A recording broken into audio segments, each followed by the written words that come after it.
fruit from the garden. Our pear tree over there made 3 pears this year. There's exactly 1 remaining. 1 I broke off when I was planting that tree. The second was eaten by a bird, and the third one is still on there. It's really big, and I think it's starting to become ripe enough that I can pick it and store it inside safely before another bird gets to it. 1 pear this year, which is better than last year when we started out with 1, ended up with none. But I do have another pretty large harvest of blackberries. My blackberries have been bearing fruit for weeks now, and they just keep going and going and going. We have this fantastic blackberry bush behind our fence, like next to the water, here from the previous owner, so it's been here for years, and it is fantastic. It's such a heavy producer. So I'm gonna go out there, pick some blackberries, and we can bake something with those. I have been making this cobbler that is just incredible. I can bake it, which says something because I'm a very, very bad baker. But this always turns out good. So yeah, we're gonna make that. But let's start by picking some berries.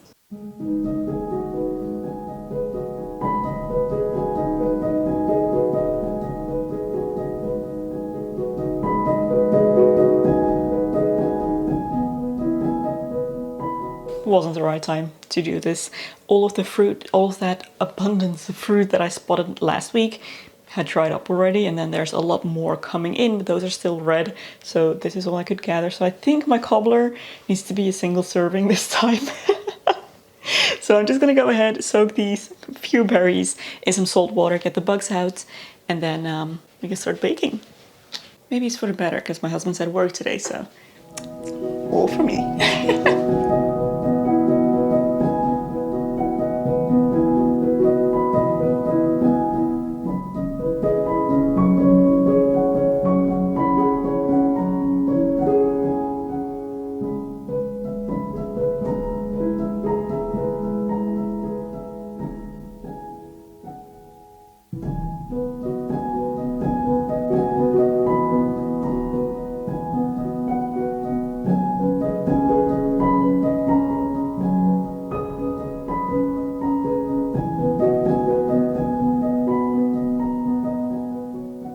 Okay, since I'm only doing half a portion, I have the recipe, I'm gonna use a smaller baking dish, and I'm actually not quite sure which size I need to use now, so I'm gonna go with this one and hope for the best.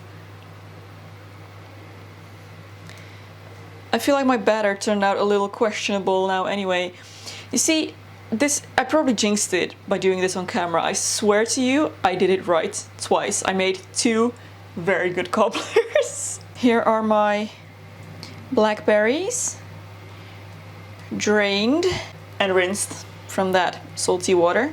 And I feel like there isn't quite enough of them in here to make for, you know, the type of cobbler that I like, which is much more fruit than this. So I'm gonna add a little bit of frozen fruit. I think I have some in the freezer.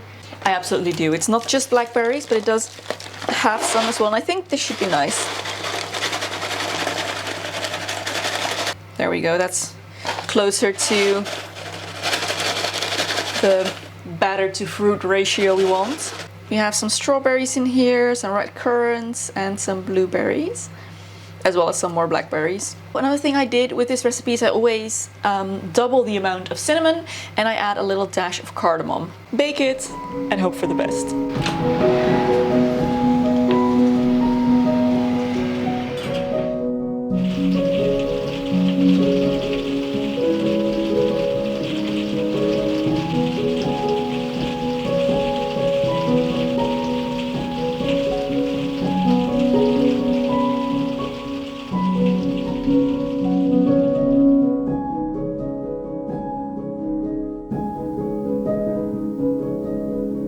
I wish you could smell this, because it smells absolutely delicious. You know what? Let me cut this into 4 pieces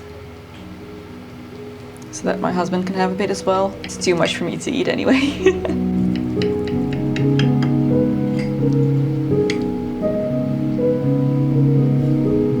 I'm gonna do a little bit of vegan whipped cream.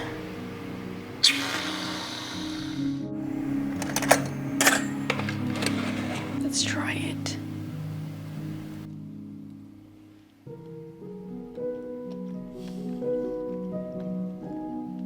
I'm very glad I did the frozen fruit, because this just needs a lot of fruit filling. Oh, it's delicious. Oh my gosh. It didn't come out quite as fluffy as the other ones I made, but I feared it was going to be much worse. It's fine. It's really, really good. I will link the recipe I use in the description box. It's so simple. It's vegan, very few ingredients, and yeah, even I can make it.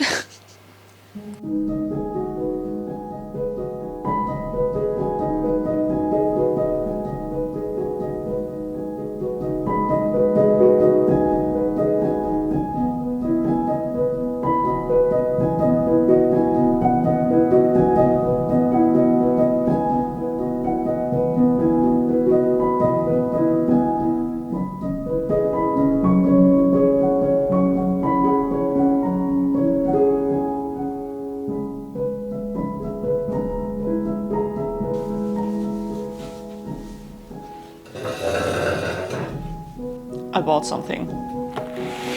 I bought a hedgehog house. I have been complaining left, right, and center about the slug apocalypse of this year. We have had a massive slug problem in our garden. So many of my plants, new ones that I bought, old ones that were trying to come back up, were eaten by slugs. And I have received a bunch of tips from viewers on how to, catch the slugs and things like that. But the reason why I haven't set any traps and things like that is that I really don't want to deal with traps full of dead slugs on a regular basis. What I really need is natural pest control. Now, we do have some frogs, and we have some toads in the garden. There is one, I think it's a toad, living in a little hole just off of the lady's mantle, which is a fantastic large canopy, of course, and there's a little hole next to it where I sometimes see the little guy crawl out of. Obviously, we have lots of birds, but I would love for a hedgehog to move into our garden. I know there are some in the area. There's a hedgehog house just on the corner of the street, and I sometimes see them in the grass around the house. I've spotted some in the garden as well. So if I can just convince them to move in here, then we might just find ourselves with less of a slug problem next year. So I bought a little hedgehog house, and it's time to build it so that it is out here before they go into hibernation. See if it comes with any instructions. There we go. It should be simple enough. It has rooms on the inside. I just realized it has rooms. There we go. Okay, that's how it goes together. I can start actually screwing this and actually build it. Bring out my trusty pink screwdriver.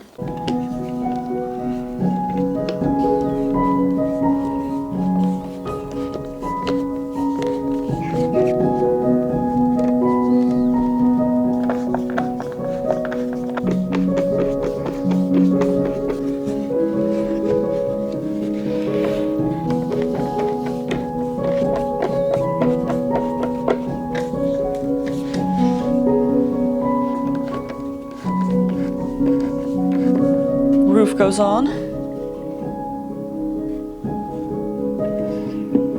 I think the roof just slides on like that.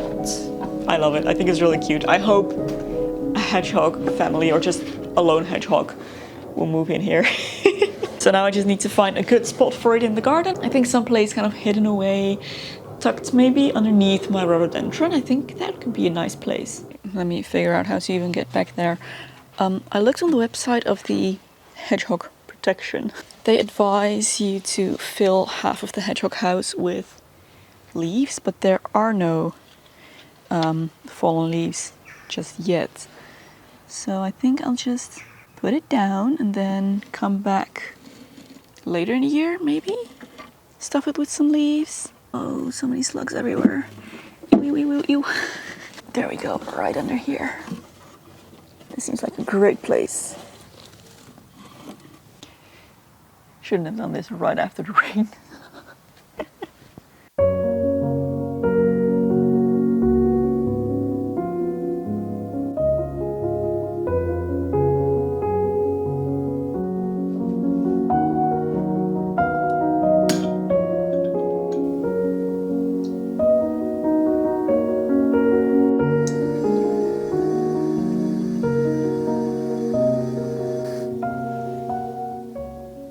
This is the last of my cherry sage lemonade. Oh my gosh, this is so good. Sounds like a strange combination, but it works fantastically. Today is probably one of the last warm days of the year, but I want to savor it. So what I'm thinking is I should probably head to the garden center, finally buy some plants to fill up the remaining trellises that we have in our new fence. Because I put ivy in the center one and I put clematis in the one next to the gate. But there are 2 more remaining that have nothing in them. And I am a bit doubtful about the clematis. I don't think, well, if it makes it, I don't think it's gonna produce enough leaves to actually cover the trellis as much as I would like it to. So I'm thinking of planting another thing alongside the clematis so that they can kind of grow together. And then for the one in the corner, I'm gonna be stubborn and I'm gonna plant wisteria. I bought a wisteria plant and we're just gonna see what it does. If it is an absolute beast of a plant, as everyone says it is, we can always just get rid of it again. But I feel like in our climate, plants don't tend to be that abundant. It's going to be a little bit more work, which I'm okay with. I already have that, so I'm going to try and plant that. And so for the remaining trellis and the one with the clematis, I think I would like to get a climbing rose, because my roses have been the absolute top performers in my garden this year. The slugs can't get to them because they're prickly, which is fantastic. They bloom for the entire season, and I just really like roses. They won't be green in the winter, but that's okay. So I'm just going to head out, see what I can find.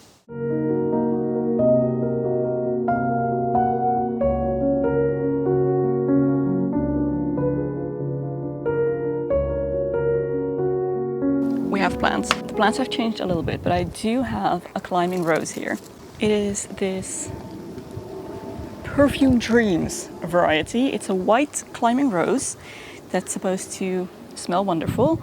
It was on clearance, 50% off, because it's finished blooming for this season, which is perfect. I decided to go for jasmine, after all, for one of the trellises, because jasmine is evergreen and there is one that is right next to our neighbor's terrace, so we feel like having a little bit more privacy there would be nice. It is a little bit different from the jasmine that we already have, because this one blooms with slightly pink flowers, whereas the other one is just white flowers, and this one also has variegated leaves, which is exciting. And then I got some heather, which I'm gonna plant in with our jasmine, actually, in that little planter that we have, because the lavender that I had in there died. It was the annual type of lavender. French lavender is annual in our climate. I also have my wisteria, so let me just go ahead, get these in the ground.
I changed my mind at the very last moment about the placement of the climbing rose and the wisteria, and decided to pop the climbing rose in that corner and the wisteria right next to our gate, just because we do have this one espalier tree, and like the other end of our fence is just bare. I feel like it's more needed for something to grow there a little bit quicker, and it's gonna take a long time. If I put the climbing rose up against our shared fence, then our neighbor won't have to deal with the wisteria, and yeah, it'll just be on me to keep it pruned, which I feel more comfortable with. So the neighbor now has a nice climbing rose, which is much easier to take care of. The only thing I'm worried about is whether it'll get enough sun back there. It is full sun right now, but it's evening, and I feel like it might be shaded by that buddleia we have in front of it. But on the other side, the buddleia doesn't grow in until much later in the season than the rose does, so I feel like maybe it has enough time to kind of grow before the buddleia comes in. It's all trial and error when it comes to gardening. I'm very happy that this is all done now.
I am very disappointed in this oat milk. This is a barista edition, which usually they foam up really nicely, but barely anything from this one. I thought it would be appropriate if I make my first pumpkin spice latte of the season. In recent years, the pumpkin spice trend has kind of made it to the Netherlands from the US. Usually around autumn we don't have pumpkin spice flavored everything, we have apple pie flavored everything. So everything is cinnamon apple flavored basically, but I must say this pumpkin spice is really nice as well. Before I forget, there is one more thing I need to do.